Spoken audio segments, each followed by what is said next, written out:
যুক্তরাষ্ট্রের সহকারী পররাষ্ট্রমন্ত্রী ডোনাল্ড লুর সাথে নির্বাচন বা মানবাধিকার প্রসঙ্গে কোনো কথা হয়নি। শুধুমাত্র দুদেশের সম্পর্ককে এগিয়ে নিতে বিভিন্ন বিষয়ে আলোচনা হয়েছে বলে জানিয়েছেন পররাষ্ট্রমন্ত্রী ডক্টর হাসান মাহমুদ। দুপুরে পররাষ্ট্র মন্ত্রণালয়ে ডোনাল্ড লুর সঙ্গে বৈঠকের পর তিনি এ কথা জানান। আর ডোনাল্ড লু বলেন, বাংলাদেশের সাথে আস্থার জায়গা পুনর্নির্মাণ করতে চায় যুক্তরাষ্ট্র। এর আগে তিনি বৈঠক করেন পরিবেশ মন্ত্রী সাবের হোসেন চৌধুরীর সাথে। শাহরিয়ার বাঁধনের আরও একটি প্রতিবেদন। দুদিনের সফরে বাংলাদেশে আসেন যুক্তরাষ্ট্রের সহকারী পররাষ্ট্রমন্ত্রী ডোনাল্ড লু। এই সফরের অংশ হিসেবে বিভিন্ন কর্মসূচিতে অংশ নিচ্ছেন তিনি। তারই ধারাবাহিকতায় বুধবার সচিবালয়ে পরিবেশ, বন ও জলবায়ু পরিবর্তন মন্ত্রী সাবের হোসেন চৌধুরীর সাথে সাক্ষাৎ করেন তিনি।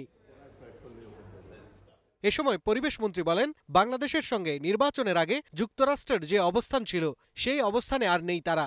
নির্বাচনের আগে তাদের একটা দৃষ্টিভঙ্গি ছিল, তাদের হয়তো কিছু অস্বস্তি ছিল, বাট সেটা তো আর আমাদের মধ্যে ছিল না। আমরা আমাদের নির্বাচন করেছি, সেটা ওই সময়ের জন্য তাদের একটা অবস্থান ছিল, তাদের একটা বক্তব্য ছিল, আমি যেভাবে দেখি। পরে পররাষ্ট্র মন্ত্রণালয়ে পররাষ্ট্রমন্ত্রী ডক্টর হাসান মাহমুদের সঙ্গে বৈঠক করেন ডোনাল্ড লু।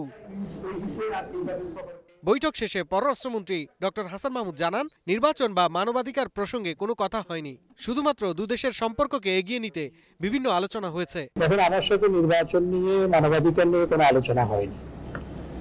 আমরা সম্পর্ককে এগিয়ে নিয়ে যাওয়ার লক্ষ্যে পজিটিভ বিষয়গুলো নিয়ে আলোচনা করেছি। তবে আমরা উভয় পক্ষ আলোচনা করেছি যে অতীতে কি ঘটেছে সেগুলো আমরা দেখতে চাই না, আমরা ভবিষ্যতের দিকে তাকাতে চাই। আর ডোনাল্ড লু বলেন, বাংলাদেশের সাথে আস্থার জায়গা পুনর্নির্মাণ করতে চায় যুক্তরাষ্ট্র। পাশাপাশি দুদেশের সম্পর্ক আরো শক্তিশালী করতে চায় তারা। আমরা বাংলাদেশের সাথে সম্পর্ক আরো উন্নত করতে চাই। বাংলাদেশে নতুন করে বিনিয়োগ ও শিক্ষার্থীদের বিষয়ে আলোচনা হয়েছে।